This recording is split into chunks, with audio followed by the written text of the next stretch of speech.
Welcome in to WTIM, your information station. My name is Tim Zalabak, your host of the WTIM Morning Show. Thanks so much to the sponsors that make it all possible. People's Bank and Trust, where they put people first, and Landmark of Taylorville, where you always do better at Landmark. Many communities, as well as home and business owners, are getting phone calls or even having someone approach them at their premises about the advantage of solar energy. Brian Kuffel is our guest today. He is the regulatory consultant for Ameren, Illinois. Under the state's clean energy law, there are rebates available to help customers manage their monthly bills and reduce environmental impacts. Mr. Kuffel, what is Ameren's Illinois' position on renewable energy being added to the grid? Sure, Tim. Thanks a lot for the call today. Yes, sir. Ameren, Illinois has always been supportive of renewable energy within Illinois. Since 2008, net metering was a law that was passed. It was active enacted, and it went live April 1st of 2008. We've been supportive ever since. We continue to do things to help our customers know what the rules are around putting in solar, putting in any type of renewable power generation within their, behind their meter at their house and so on. So we've always been very supportive and try to help our customers do what they need to do in terms of reducing their bills. We do energy efficiency programs and all those pieces that are out there. We continue to try to help customers reduce their bill. And that way they can remain viable and all of that throughout their, the use and making sure that they have power all the time, and reliable, supportive, reliable, affordable power. And if they can utilize renewables within that context to help reduce their bill, we're 100% supportive for our customers. Wow, it's really great to hear the support and the professionals on the consumer side here when trying to enter into the world of solar energy. There's a lot of things, incentives and regulations to be aware of, and as you just said right there. So we're going to get into more of that in just a little bit. But what advice can you provide when you are approached by someone who knocks on your door and they're talking about solar energy? Sure. First of all, people always call, and I talk to customers on a daily basis. They always call, and some of them that have not been kind of aware that solar is really coming to the forefront. Mm-hmm. They're going, is this real even? People trying to pull a fast one on me. They're salesmen. They're normal salesmen that are trying to sell their solar systems, and everything's real. It's real. What I would say from an advice standpoint, get their name, phone number, make sure get their name of their business and so on, and research their business name. Get multiple estimates. Just don't go with one estimate. Get another developer, a solar developer, to give you an estimate also to see if they're in the ballpark. Everybody has their ways of, selling their systems and so on. But try to see if they're, you get apples and apples, instead of apples and oranges in terms of comparisons. Make sure that they're in the ballpark. Because, if you only take one estimate, you have no idea whether or not they're trying to make a lot of money on you, or if they're trying to really be a service to the customer and so on. So that's what I would consider. There's different avenues to do that. You can, quite frankly, most of the time when they're selling in your community, they've got a few people that have already bought systems. Ask them. You've sold 10 systems around this area. That I can actually go to that resident and talk to. And I would go. If I saw a sign with that company's name on it and there was solar on that house or in the backyard, I'd go up and knock on the front door and say, sir, ma'am, how I see you got solar. How was your interaction with that solar developer? Was it good? Was it bad? And so that's how you get those details like that. Quite frankly, the local coffee shops, the gossip stuff that comes through the coffee shops, they're not going to be quiet about a business that pulled a fast one on them. Yeah. I guarantee you they're going to be talking about it big time.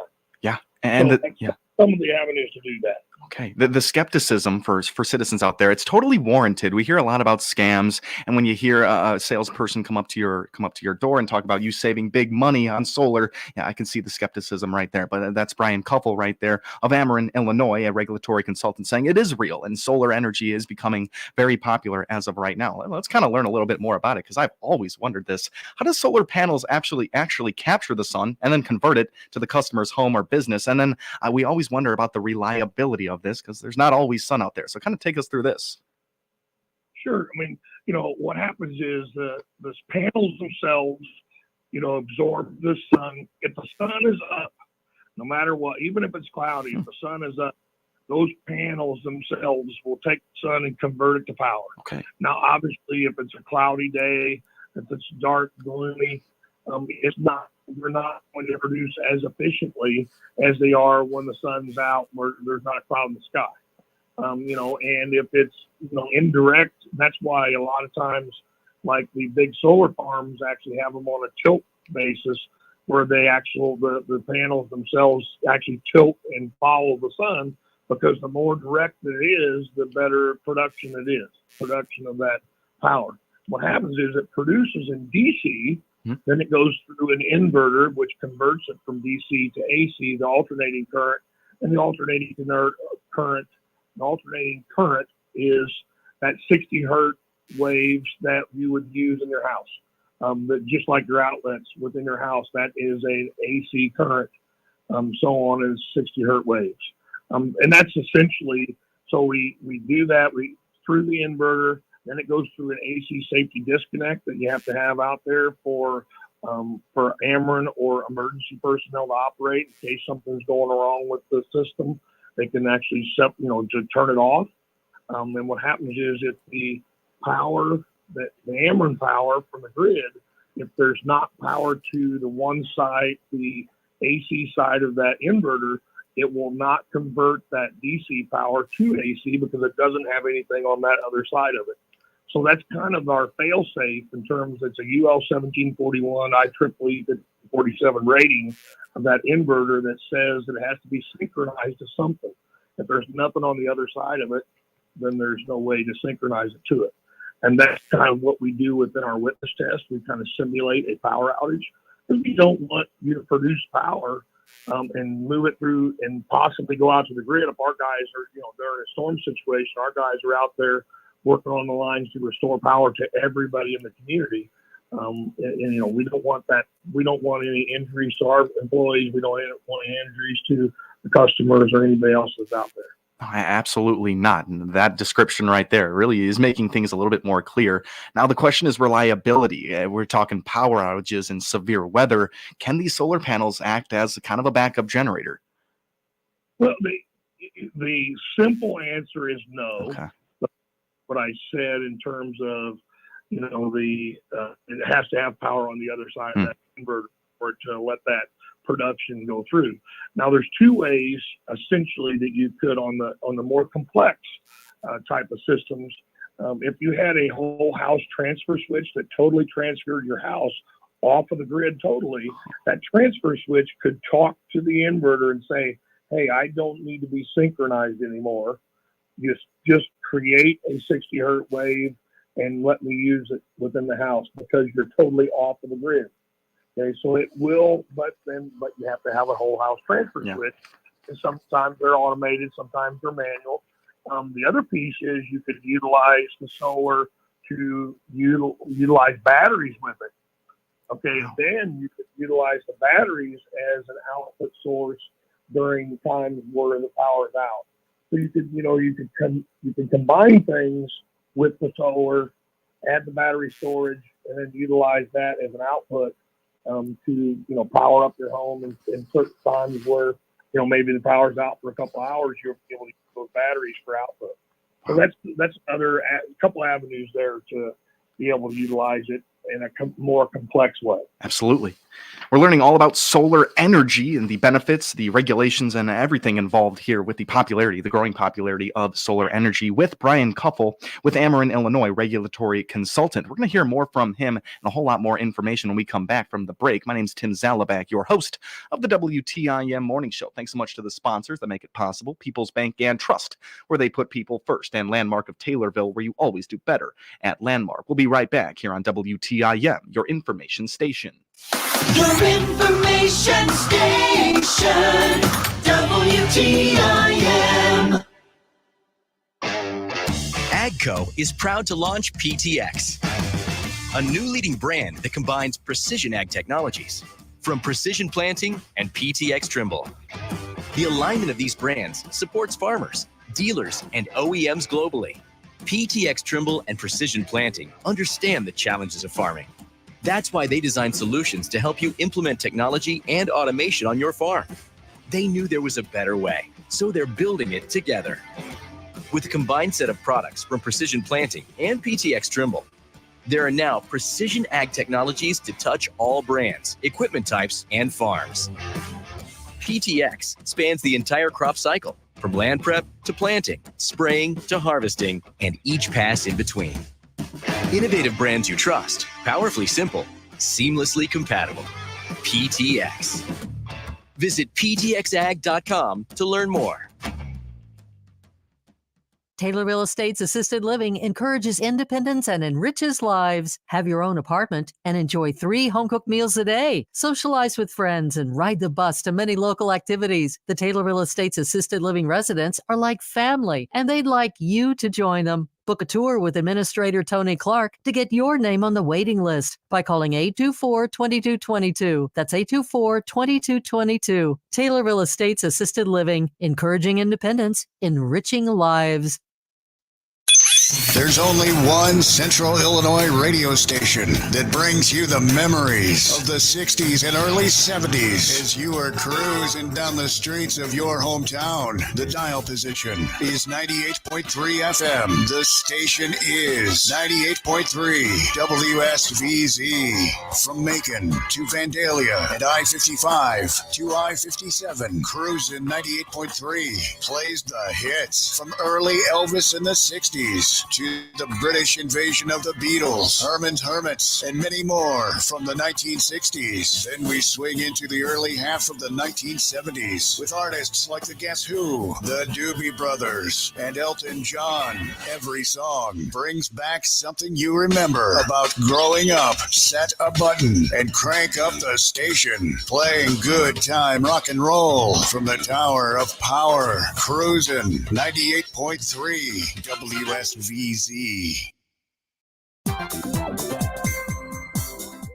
Taylor Real Estate's assisted living encourages independence and enriches lives. Have your own apartment and enjoy 3 home-cooked meals a day. Schedule a tour and get on their waiting list by clicking their icon at TaylorvilleDailyNews.com. Hi, this is Will Perkins with Taylorville Community Credit Union. Find out about all the products and services we provide by clicking our icon at TaylorvilleDailyNews.com. Your information station, WTIM. And welcome back to WTIM, your information station. I'm Tim Zalabak, your host of the WTIM Morning Show. Thanks so much to the sponsors, People's Bank and Trust, where they put people first, and Landmark of Taylorville, where you always do better at Landmark. Over the phone, we are speaking with Brian Kuffel of Ameren, Illinois, as a regulatory consultant. We've been learning all about solar energy today, Ameren's involvement, and learning about the prevalence of solar energy, especially moving into 2024. It's just become very popular. We're going to learn some numbers here with Brian Kuffel. So let's learn about some of the benefits of net metering. You brought up net metering earlier. What is it, and what are the benefits of it? Well, the biggest thing is net metering truly nets what you produce and utilize in your house. And let's go back and kind of think about what we talked about with this inverter. Yeah. And it goes through an AC safety disconnect, and then it gets fed right into the breaker panel. So everything you produce, and you're going to use your power you produce first before it would ever pull anything from the grid, or if it would then overflow to the grid if you're producing more than what you're using in the house. Wow. So what happens is with net metering, we look at both of those. We have two channels within that meter.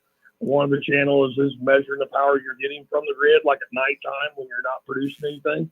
And then we're also got a channel that measures the overflow when you're producing more than what you're using out to the grid. So if you think about that piece, okay, so you have say just for this example, to make it simple, okay, if 1,000 kilowatt hours you got from the grid and you had 300 that was overflowed out to the grid, we would truly subtract the 300 from the 1,000, and we would bill you in all three sections of the bill. An Ameren bill has the delivery section, a supply section, and a tax section. We'll bill you for 700 in each one of those sections. So you truly got a 1-for-1. Obviously, you got the 1-for-1 for the power that you produced and utilized internally, which we would have had no idea how much that was because it didn't go through our meter. Okay, but the other thing is with the power that you pushed out to the grid, you're going to get to utilize those kilowatt hours that you got from the grid. And so, at a 1-for-1 standpoint, what happens is there is smart inverter rebates that help customers try to get into solar and using renewable power. Those smart inverter rebates are for residential now are $300 per kW. So if you put in a 10 kW system, you would have got a $3,000 check if you did the smart inverter rebate. Okay. Now the one aspect of that, and we want to make sure that we want to make sure that we let our customers know what those rules are. If you take the rebate, you only get that true netting in the supply section only. So it's kind of a give and take there. Is if you want the rebate, you want that incentive money, and that incentive money comes literally in the first 60 days after you go in service. Okay, so if you need that money to help you get into renewables, get into solar, then that's perfectly, and that's essentially what it is there for. It's incentives to help to try to get people to do renewables and try to help them with that. But at the same time, they're not going to get the true netting. They're going to lose it. They're going to lose the true netting in the delivery and the supplies, delivery and the tax section of the bill. But remember, you still get true netting for the power that you produce and utilize internally that we would have never even known about. Wow. So it's only the excess that you didn't get the true netting on if you take the rebate. But the rebate's available there for all the customers, commercial and residential. It's just some of those caveats there. We want to be transparent with our customers, making sure that they know what all the rules are and the caveats to that. Yes. So that's one of the pieces. Now I can tell you, we talked about the numbers. I wanted to go over some numbers. Yeah. 2008, when net metering started, from 2008 to 2016, there was only around 459 customers that went with net metering with solar or maybe a little small windmill. Okay. Okay, so that's 459 in like 9 years. Well, last year, in 2022, we thought we really set a big record. We set a record of 2,900 customers that did it in 1 year, 2022. So we thought that was our biggest year. We thought that was, wow, I can't believe, how many customers did it and so on. And then we went to 2023. 2023, we had almost 10,000 customers go with and all of it's solar. None of the small customers that are doing stuff behind a meter are doing anything with wind right now. It's all solar, and it's almost 10,000 customers. So from about April on last year, we had about 900 to 1,000 customers per month go in service with solar. An unbelievable, Brian. I'm sorry, we are in our last minute here, but these are unbelievable numbers, an unbelievable amount of people that are taking advantage of solar across Illinois here. And in our last minute here, Brian, I want to make sure we get all the information that people can go to learn about rebates and learn about this solar energy. Where can we go to find that? Do you have a phone number or a website?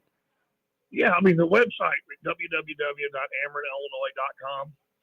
Go to there, go to bottom right, you'll see renewables, go into the renewables.